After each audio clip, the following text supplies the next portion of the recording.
first, and he's going to come up here to the front, and if you folks would get signs and stand behind him so Lance can get a good photograph. We don't want a blank wall back there. That's not cool. So, how are you, Rick? Good. How are you? See you. Hi, Senator. Hi, how are you? well, he just went out and checked. Yeah. He's hoping that we've got in between the windows, that Yeah, just behind Ken. I think maybe some people may have got discouraged because it's raining. yeah. I'd be discouraged if it was snowing, I would be. Yeah, don't say that four-letter word. I'd honestly rather have the snow than the rain, but that's me. So. Well, thank you all for coming. I do appreciate it. We've got several wonderful folks here. Oh, yay! Come on in. Get yourself a poster, and let's put a John. Nice to meet you.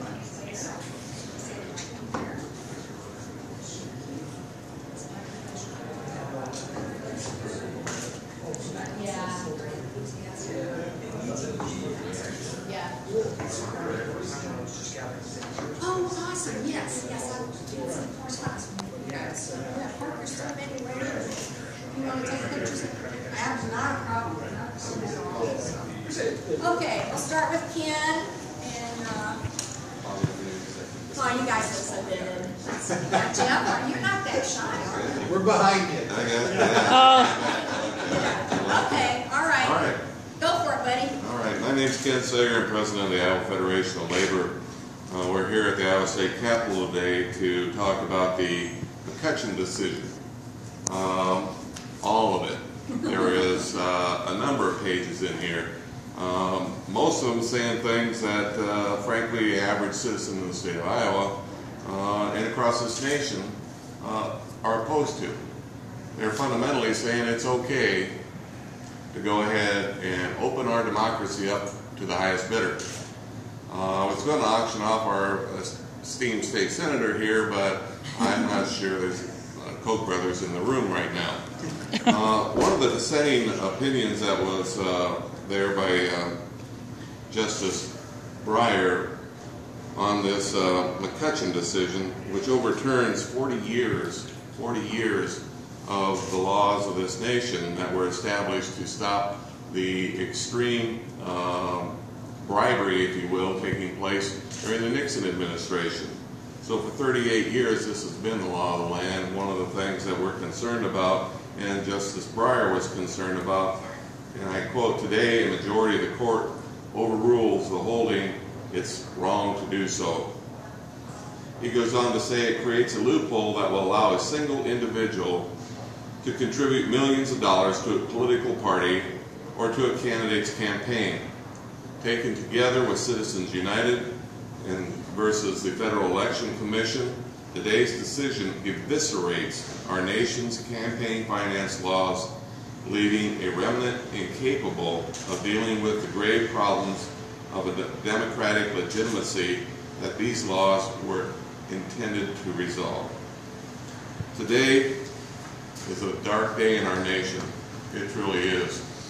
While all across this nation right now what we see is groups of individuals coming together to say that we need to amend our Constitution. We need to make sure that there's an understanding that corporations are not people. We need to make sure that it's irrefutable and cannot be overturned in the future. And the only way to do this is by amending our Constitution. And with that, I'd like to turn it over to a state senator from Iowa. His name is Jeff Danielson. He represents the people in the Cedar Falls and Waterloo area. Senator Danielson.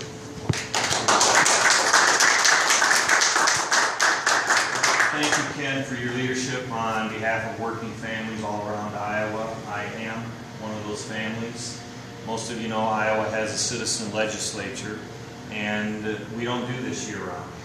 And I think that that's a good thing. We have to live with what we do. Washington, D.C. could take a lesson from Iowa in that regard. But I'm a union member myself, a firefighter back home, who believes that working class families deserve a fair shot at a better life. And you can only have that opportunity when we truly have a democracy where every vote is equal. And Unfortunately, and I can't say it any better than you paraphrase Justice Breyer, today's McCutcheon decision, we stand here on the dawn of the McCutcheon decision, but it really adds insult to injury, because coupled with the Citizens United decision, it means that all of the things that we care about when it comes to our democracy, the basic building blocks of citizen participation, can now be drowned out by a tidal wave of money. And it's not just the amount of money. It's the fact that much of it can be secret, and democracy is now allowed to operate in the dark. So we have a challenge in front of us that I think can only be solved by the ballot box. Thank you to the groups that are here today, Citizens United, to overturn Citizens United, those that stand with those of us that want our democracy to be truly grassroots, to be community-oriented, and to hopefully have candidates like me and others, elected officials, who really believe that it ought to be a relationship between the people and their community, not the relationship between the corporations and Washington, D.C. So we have a challenge, and it's not an easy one. I think you should know that here in Iowa, what I've tried to do is make sure that Iowa was a leader in the country when it came to campaign finance laws. We were the first state in the country to pass a campaign finance law after Citizens United decision. We captured all of the things that we could get, given the limits of the Supreme Court decision, mainly disclosure and other reporting requirements. We have withstood a court challenge to that law. It's currently being challenged at the federal district level, but we've sustained all those challenges up to this point, so we believe we had a good law. And our goal was always to have, if we're going to be the first in the nation state to pick the president, we're proud of that. We should also have the best in the nation campaign finance laws. So you need to know that that's what we did. And I haven't given up since then. We've also passed in the Senate one of the broadest based disclosure laws that includes all of the dark money groups today. 501c4s, C6s, super PACs, you name it. Our goal in that bill was that if you're running for anything in Iowa, from dog catcher all the way to president, citizens have a right to know where you're raising your money and where you're spending it. That bill died in the House. And we've also passed a couple of resolutions that have called for either a constitutional process to repeal Citizens United or for Congress to act itself with a law that gives them some authority on these campaign finance issues. Obviously, those bills that have gone over the House have died, and there's been no partnership on the resolution process either. But we're not going to give up. We're going to keep chipping away at it. And I hope that, as Senator Harkin, if many of you have heard him speak before, that there's no ill wind that blows, that some good doesn't come up. And so while today is a dark day, I hope it raises the awareness in a bipartisan way around the country that with Citizens United, coupled with the McCutcheon decision, the hope that the average person can run for office and be supported by average middle-class voters and not be drowned out by the money is becoming a thing of the past. And it's up to us to say no, stop it, and go to the ballot box with our vote and our voices and say that we want our elections to be clean, to be open, to be honest, to be fair. And if you want to talk about limits and all the other good ideas that I think involve campaign finance, including public financing, which we have passed in the Senate, which would help with some of those other situations, we think now it's up to Iowans and Americans to voice that opinion at the ballot box. Vote for the candidates who support those things and vote against the ones that don't. That's the only way we're going to see change. And so I'm just happy to be a part of your event here today and happy to have your support. Thank you so much, sir. I'm really grateful.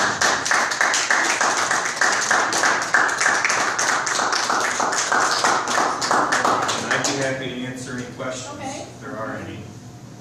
If there are others that would like to speak at this time, I had hoped that Frank Driscoll from Iowa Citizens Action Network would be able to come, but he's been unable to attend. And there were a couple of others that I hope would be able to join us, and I'm so glad that Senator Jamison was able to come. So if there's anybody else that wants to speak, or if you have questions for him or Ken, this is the time, folks.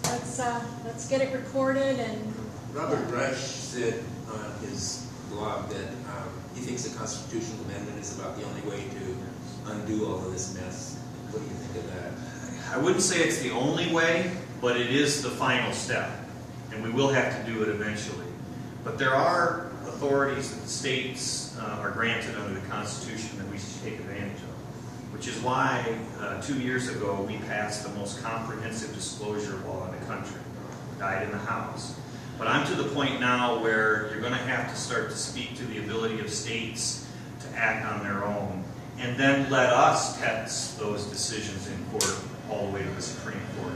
I do think there's some room for that, and I think states need to assert their own authority under the Constitution. So that's why we passed that bill. So I think you got to do both, and otherwise you're just going to be chasing one tail and not all of them. And that's been the challenge with these kind of laws. anyone else? Rick, did you want to say anything special? No. It's fine. Bless your heart. Thank you all for coming. Thank I you. really do Yeah, appreciate appreciate it. being here. Yeah, thank you. The thing that we all need to remember is that we're not done here today. We've got a lot of work ahead of us, and Jeff has laid it out very nicely. I think what we have to do here in Iowa is be as supportive as we can of our candidates and make sure that the folks in our districts are supportive in the House. Particularly, we need to get the culture changed there. And it doesn't have, you don't have to be a Democrat to support this. Nobody is going to lose by having the rules changed. It's all going to be for the better of everybody, particularly for regular folks like us. So I really believe it will be an emerging bipartisan issue. thank you. I'm seeing it in some of the polls that are out there when you ask about campaign finance. It gains roughly 70–80% support based on the ideas that you present. So I really think this is an emerging bipartisan issue. And it only takes that next experience for a voter to say, wow, there really was that much money involved. And I can't even figure out some of the other money that's out there. All that takes is that experience to mount, and I think it turns into a bipartisan issue fairly quickly. What seems like one of the issues that's maybe pivoting this a little, changing a little bit, is the fact that some Republicans who might have been very much in favor of that money are now being primaried by people who have even more money than they do and have lost. So all of a sudden this has been turned back on this as a weapon. And there's some suggestion that they say this is a wake-up call. We've And got this can hurt them as well. We're all losers. Everybody. If an election here is simply determined by how much money is spent, same groups. we're all losers No when that matter what happens. group you're from. And so it all comes home to roost, We just got to change. regardless of your party. You know, I'd like to have people in the chamber Yes. who are thoughtful, Yes, who know they have the support of the voters back home, and who don't have to think about how much money during the campaign actually affects the outcome. Which is why I also favor public financing. So there's a number of tools that we can look at, but it has to be our own effort and advocacy that make those things a reality. Because the Supreme Court is clearly not going to help us. We used to say Citizens United was the worst Supreme Court decision in the last whatever. That just got trumped. Decades. Well, they added insult to injury. Yeah. So now we're going to have to lengthen that list a little more and add the McCutcheons. The Citizens United, the Public Citizens folks have been calling it Citizens United on steroids. So. Yes. Yeah, I was just about to say that. Yes. And keep in mind, most awareness of the voters is just now emerging. Yeah. For example, here in Iowa, we had the first local elections, mayor and city council, where secret dark money came in. It was Coke money in Coralville. Oh, yeah. Oh. Remember? So now that cohort of voters, that area of voters kind of went, oh, wait a minute, this is real. Yeah. For most of us that have followed Coralville will Citizens have to get United since occupied. 2010, we could have predicted what was going to happen. But the sad part is most voters haven't been exposed to that kind of money and that kind of influence.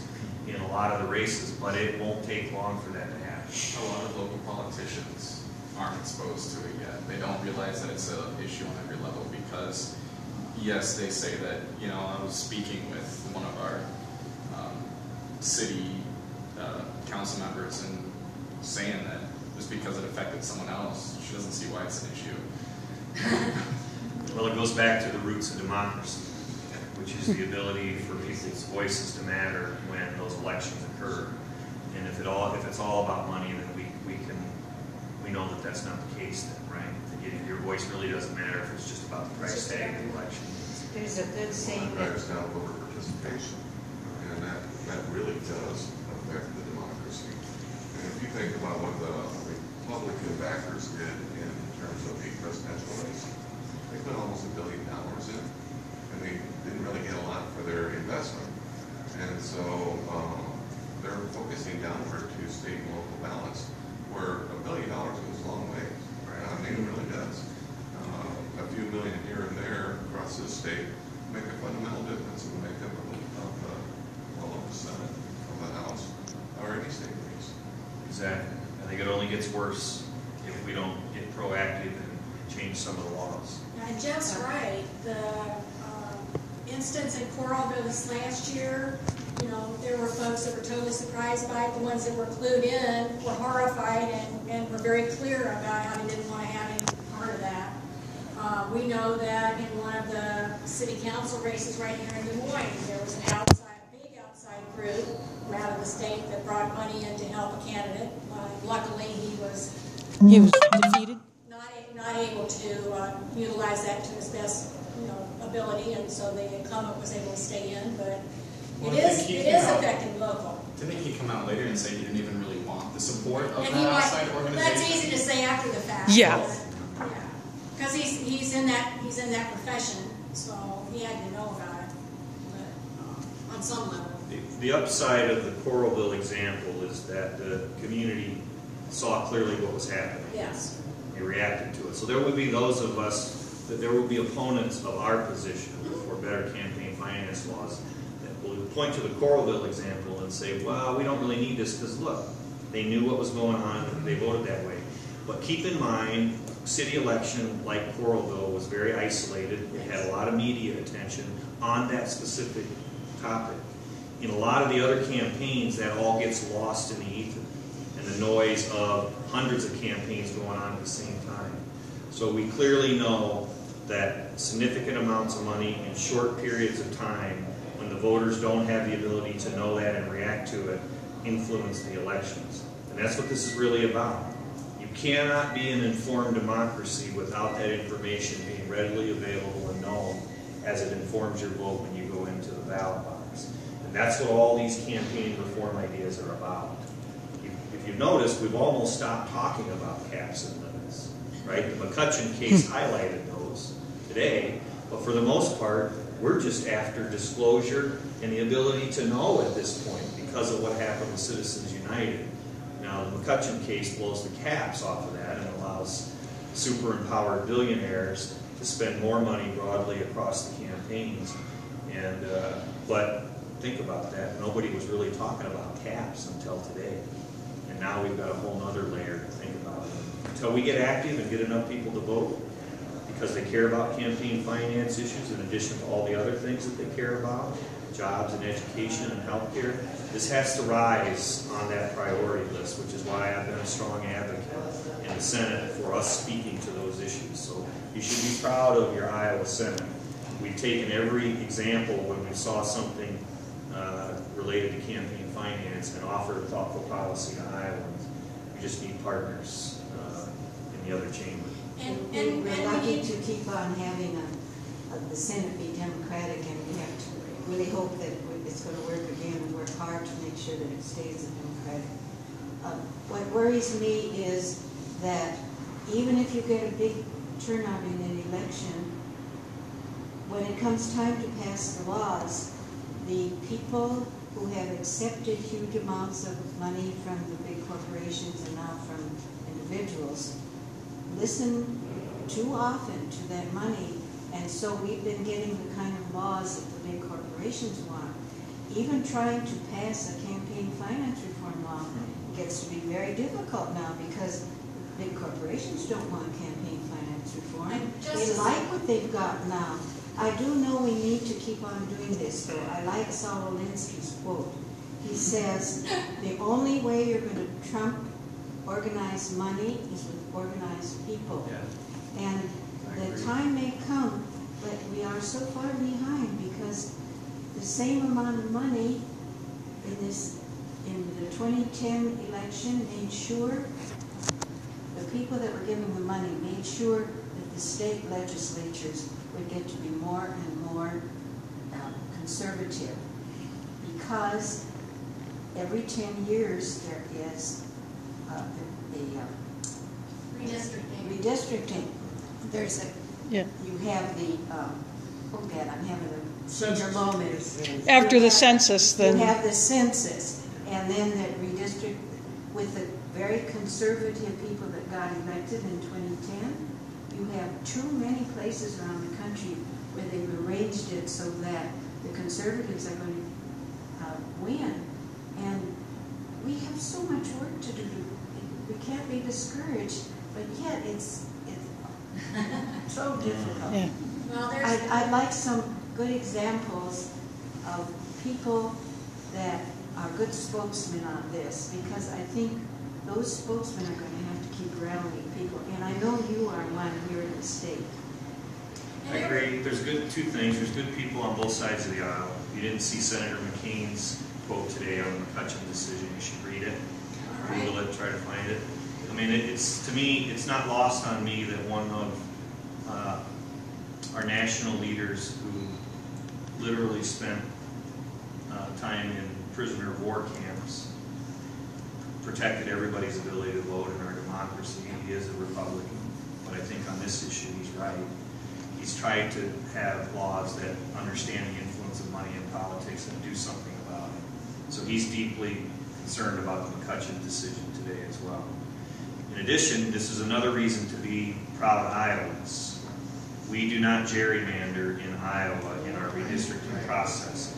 We have the best in the nation law. Yes. The League of Women Voters helped to get that. The League of Women Voters, most people don't know, were the ones that brokered that deal behind the scenes in conjunction with the Supreme Court. But think about this, that law's been on the books for over 4 decades in Iowa, and it's never been duplicated in another state.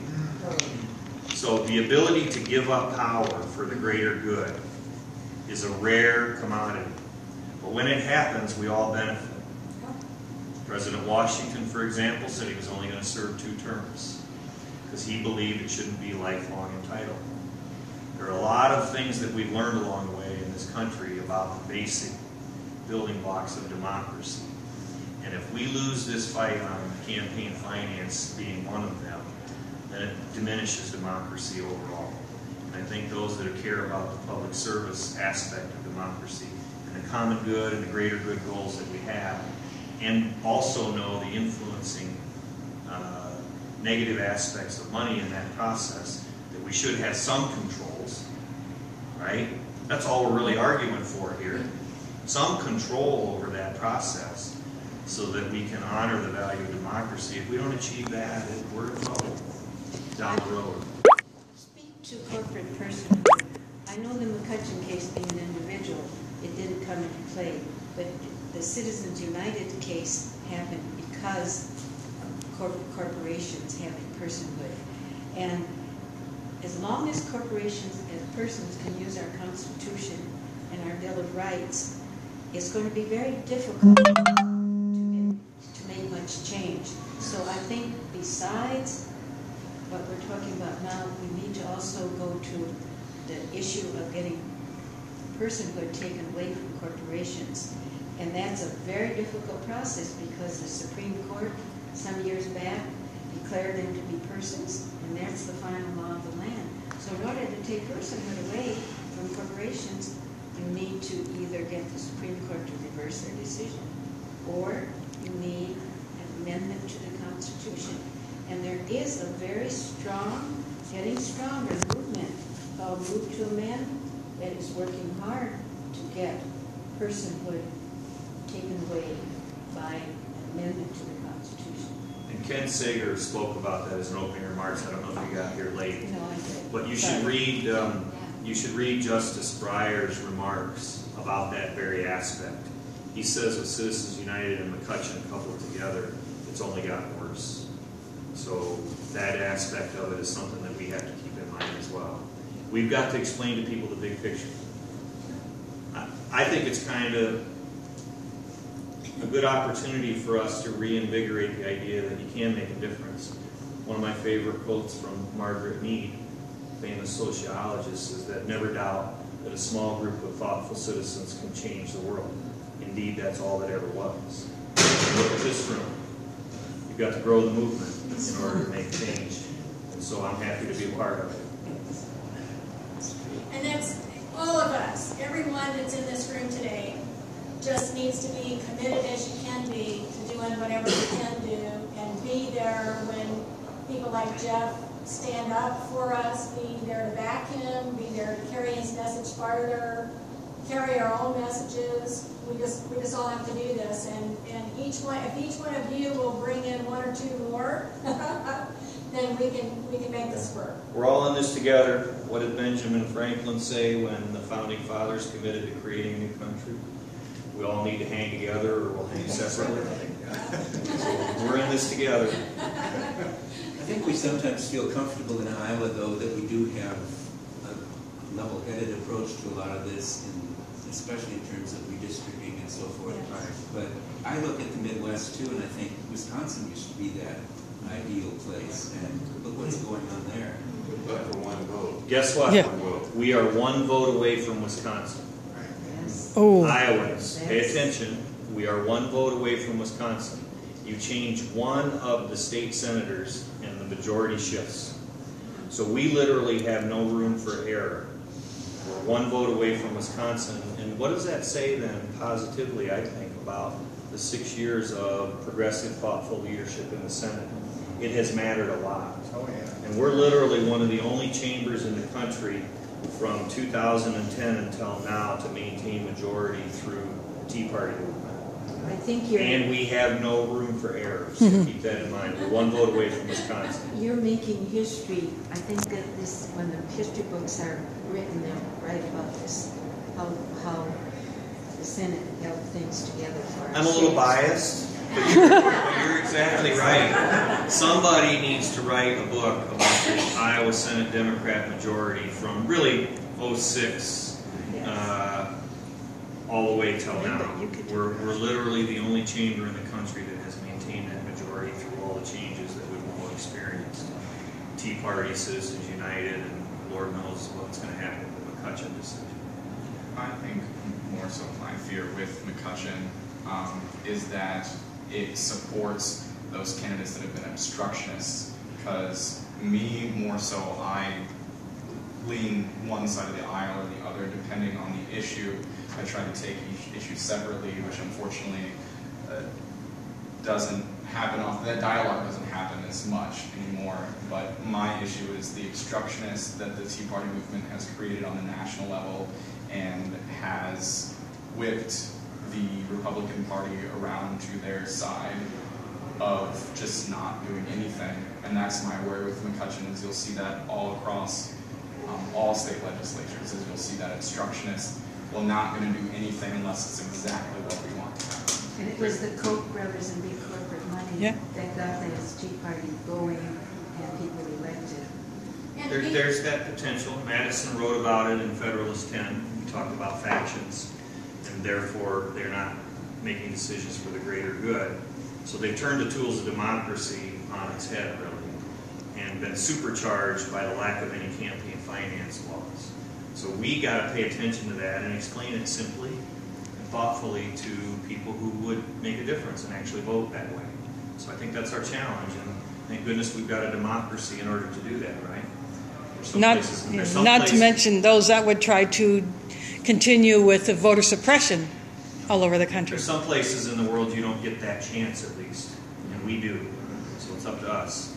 And it's up to us to stand up for people whose voting rights are being challenged too. If they're supposed to vote, then we need to make sure they can vote. So personal example to some extent. When I first moved to Iowa, I was more likely to support the moderate Republicans because I didn't know the Democrats that well.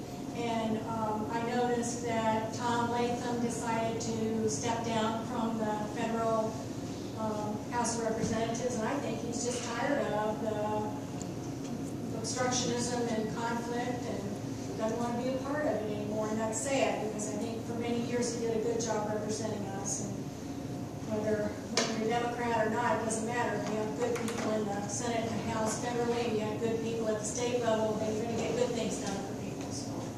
As messengers of this movement, we have to grow it. Yes. And therefore, our ability to communicate to Republicans and independents and all voters in the political spectrum, Green Party, our ability to be effective and communicate to them is going to matter. So we welcome everybody into this movement of campaign finance reform. And if it's a reason that you're voting, even better. Absolutely. Could you tell, you said we're one vote away in the Senate. Is there a lot of money coming in now to try to keep that vote to keep the Senate being in the Democratic way? Well, that's why we're here today. If you look at Citizens United and the McCutcheon decision, what we know is there will be more money and it will be secret. The two decisions together compound each other. So you're not able to point out. Most people don't know that. They think that you'd be able to just zero in and tell who's giving the money. Well, I think we have a better chance in Iowa because of The laws that are there. But, we captured as much as we could, but since Citizens United, you've had 501 C4s, C6s, and other super PACs who use their federal tax status to shield their political activities and claim that they're only education. So it's all gotten worse. Today's decision just means you pile more money onto it. So there will be a day not too far in the future where a candidate will almost be irrelevant because of the third-party secret money that can be used very similar to campaign ads. So you will see races where the candidate will almost become irrelevant. And that's a sad day. For my international viewers, maybe this I don't know if this has been a topic of discussion, but what about secret money from outside the U.S. coming in, like what was alleged with Mitt Romney? Well, one of the reasons we wanted to pass our Iowa law specifically related to who we are, we're Iowans. We pick the president first. We're proud of that. We kick off that process. Without a law that called for complete disclosure, you won't know if some of that money comes from foreign governments or foreign citizens. So one of the reasons we wanted to pass that was to ensure that there was no loophole in that regard. I hope that more people pay attention to that aspect of it because much of our money is now going to become more secret because of Citizens United and McCutcheon, which actually amplifies how much more can be used. So Iowa, we passed that in the Senate. It wasn't taken up in the House. But that is an important aspect. I think there's almost 100% agreement that we don't want foreign money influencing U.S. elections.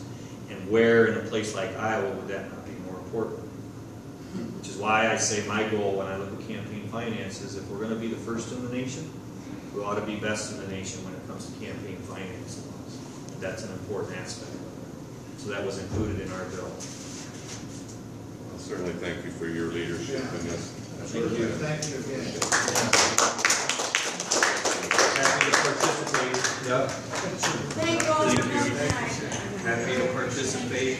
Happy to have you on our side. Thanks for letting me know where you're from. Reach out and see if you can help with anything. I know they gave my cards. They gave all those today, so I got to do it Tuesday morning. Sadly, I'm moving out of the district soon. That happens quite a bit to me. An active community. I'm going to shut my stream down for now to thank you for watching, and Tell your parents that I'm doing everything I can to make you I proud. want to invite you to tune in again next time I go live, which will be 6 o'clock Central Time. It'll be 7 Eastern. I'm not sure what the time will be in Europe, but for the second of the wave of action events that take place here in Des Moines. I cannot make the noon one because I will be at the mosque, and that is my Friday commitment that I go there. But I will be live for the 6 p.m. one, and that will be on the north side of the Capitol. So I will stream that live, and hope to see you there again. Well then, thanks for watching, and I'll see you on the streams.